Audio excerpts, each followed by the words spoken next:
Esta es una producción de Grupo Fórmula. Encuentra más contenido como este en radioformula.mx. El comentario de Arturo Sánchez Gutiérrez. Las 8:15 es el tiempo del centro del país. Le doy la bienvenida a Arturo Sánchez Gutiérrez. Él es investigador de la Escuela de Ciencias Sociales y Gobierno del TEC de Monterrey. Arturo, qué gusto saludarte. Feliz año. Deseo que tengas un extraordinario inicio y pues continuidad de 2021. Que te vaya muy bien, que tengas mucha salud tú y tu familia. Buenos días. Buenos días, mi querido Jaime. Pues sí, afortunadamente todo bien. Espero lo mismo para ti y todo tu auditorio. Feliz año y lo mejor para un año que empieza complicado e intenso en la vida política, Jaime.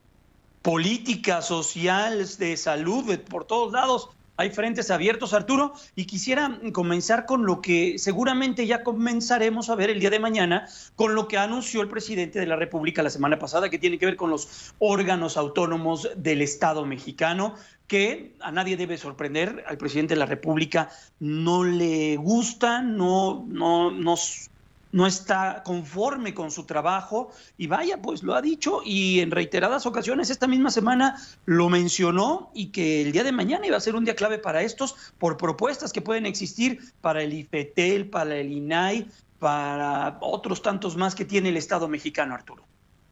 Así es.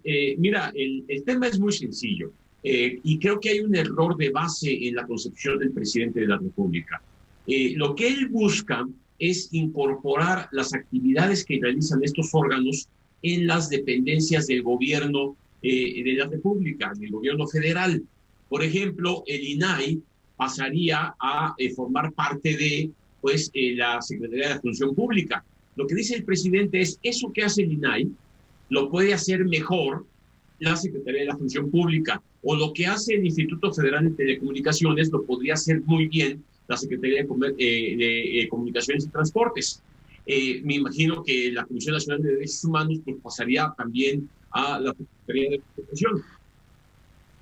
En este sentido, lo que ocurre es que hay un error de principio. El Estado es el que tiene que garantizar ciertos derechos al ciudadano. Tiene que garantizarnos el respeto a los derechos humanos. Tiene que garantizarnos el derecho a la información, tiene que garantizarnos la protección de nuestros datos personales, tiene que garantizar la libre competencia entre los medios de comunicación para garantizar su calidad, su pluralidad, su cobertura, etcétera, etcétera, etcétera. Si estos órganos pasan a manos de un gobierno o de una Secretaría de Estado o de una dependencia pública, sería algo así como que el propio gobierno estaría vigilándose a sí mismo de cumplir sus responsabilidades. Precisamente porque los mexicanos no creímos que el gobierno iba a ser completamente transparente y completamente garante de lo que él mismo tiene que hacer, es que surgieron estos órganos autónomos. Claro. Si el Estado tiene que darnos derecho a la información, pues que haya un órgano que vigile que el Estado cumpla con su responsabilidad. Esa es la dinámica. El problema es muy simple, Jaime. Es que en toda democracia, después de una evolución histórica en todos los últimos años, no nada más en México, sino en todo el mundo, la democracia implica tener contrapesos contra el gobierno electo. Nadie dice que el gobierno no es legítimamente electo, pero debe haber pesos y contrapesos para que ese gobierno legítimamente electo actúe conforme a la ley, conforme a derecho. Y por eso surgieron los organismos autónomos, son un resultado de la evolución de la democracia, implica que se construyan consensos, no que mande una mayoría por muy mayoritaria que sea. Y ese es el tema fundamental. A mí lo que me preocupa en este sentido es que al presidente se le ocurran estas ideas. O sea, no es sorprendente porque lo ha dicho en muchas ocasiones, pero que insiste y lo lleve a donde lo ha querido llevar la semana pasada, pues es realmente sorprendente. ¿Qué tipo de Estado se está imaginando Andrés Manuel López Obrador que va a tener? Es un Estado que concentra el poder, es un Estado que toma todas las decisiones y dice qué garantiza o no. Fíjate lo que pasó justamente la semana pasada. toda la información que provenga del sistema de vacunación y que se está aplicando a todo este tipo de situaciones en contra del COVID, resulta que el gobierno quiere mantenerlo en reserva, que no se sepa, que no se conozca durante los próximos 5 años. Bueno, si esa es la actitud del gobierno, imagínate si además de todo el INAI estuviera en manos de la Secretaría de la Función Pública. Menos tendríamos acceso a cualquier tipo de información. Por eso me parece muy preocupante.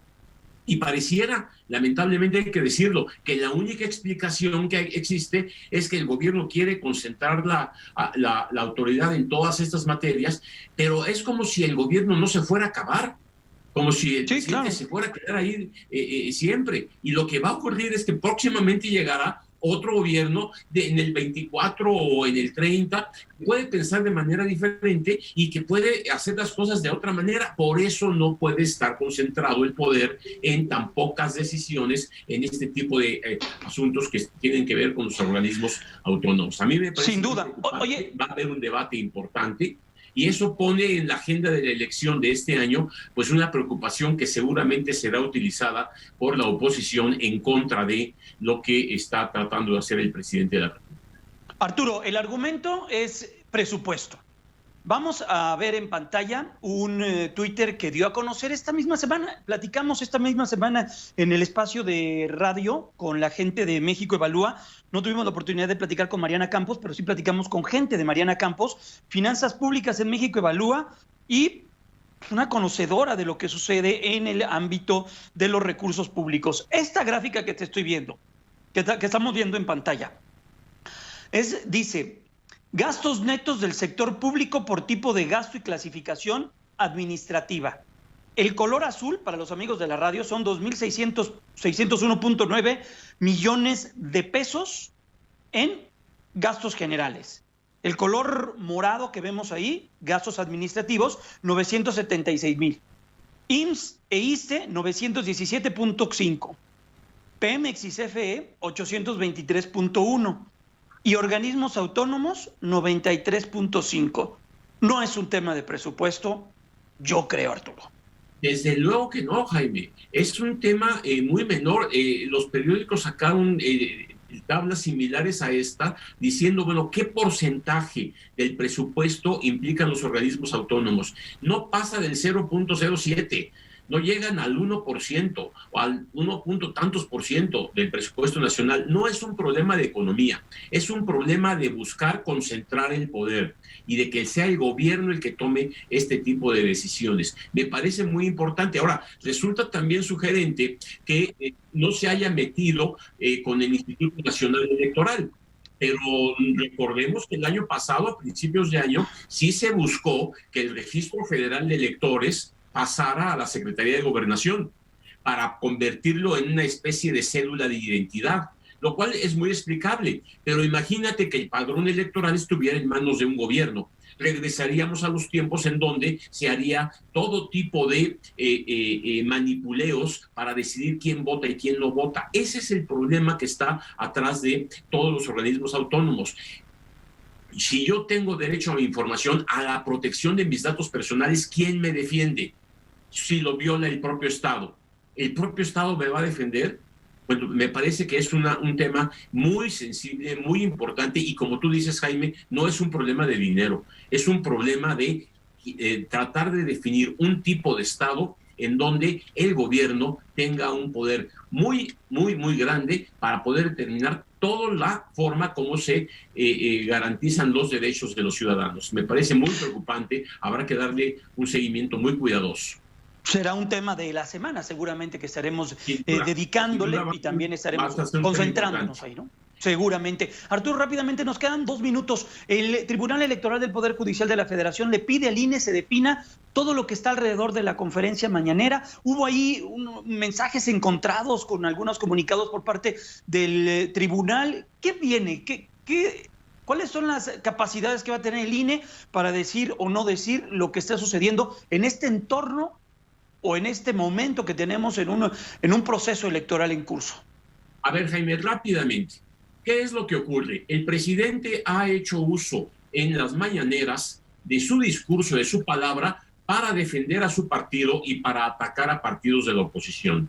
Eso, en estricto rigor, viola el artículo 134 constitucional. Se presentan quejas ante el INE y el INE tiene que resolver. En consecuencia, lo que ocurre es que se va al tribunal y el tribunal dice, a ver, las mañaneras son una forma novedosa de comunicación presidencial. El INE trató de decirle al presidente de manera preventiva, te pido que no digas este tipo de cosas en tus mañaneras. El tribunal dijo que el INE no tenía esa facultad. Y luego el INE le volvió a decir al presidente en otra queja que de una forma inhibitoria le solicita al presidente que deje de hacer este tipo de situaciones. Y ahora el tribunal dice, ¿saben qué? Que el Consejo General del INE sea el que tome un acuerdo y defina claramente su posición en relación a lo que puede o no puede hacer el presidente en la mañanera. Y eso es lo que tendrá que hacer el INE a la brevedad, para tener una base jurídica novedosa y que no sea solamente la comisión de quejas la que resuelva, sino la autoridad máxima del INE, el Consejo General, para ahí decirle al presidente qué puede y qué no puede hacer en las mañaneras, dado que no estaba previsto en la ley que hubiera mañaneras en la voz presidencial como lo está ocurriendo actualmente. Me parece que es una resolución importante del tribunal. Me parece también que el tribunal mismo lo podría haber definido. Para eso es un órgano jurisdiccional, pero le devuelve la pelota al INE para que sea el Consejo General. Claro. Lo que resuelva el INE volverá a ser impugnado ante el tribunal y finalmente el tribunal tendrá que decidir. Ese es el punto que estamos en estos días. Decías todo lo que ocurre en el entorno de la decisión del Tribunal Electoral del Poder Judicial de la Federación sobre el tema de las mañaneras y lo que tendrá que decidir el INE. Así es, y lo importante de todo esto, Jaime, es que sí es muy relevante que el Consejo General fije una postura muy clara para que el tribunal pueda definir qué puede y no puede hacer el presidente de la República. Mira, de hecho, toda la ley se cambió desde el 2006 para evitar que hubiera cualquier interferencia por parte del gobierno y de cualquier funcionario en la elección. Y se acusaba mucho que la presencia del presidente o la voz del presidente podía beneficiar a su partido. Bueno, para evitar eso, se pidió que en toda la comunicación social del gobierno se evitara cualquier tipo de referencia a las cuestiones electorales, pero no existían las mañaneras. Y al no existir las mañaneras, pues no hubo forma de regular sobre las mañaneras. Y las mañaneras no son una forma tradicional de comunicación social del gobierno. Es una entrevista de prensa diaria que hace el presidente y que se refiere a una gran cantidad de temas.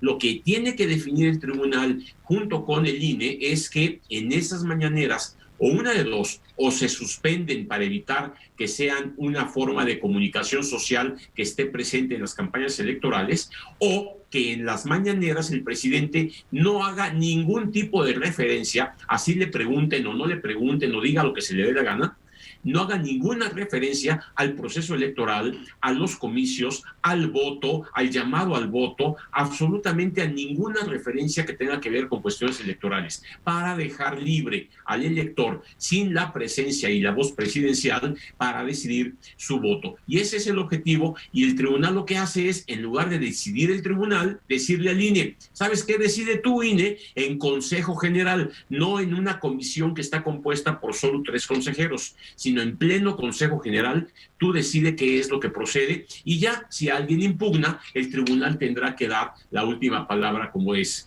el caso normalmente. Perfecto.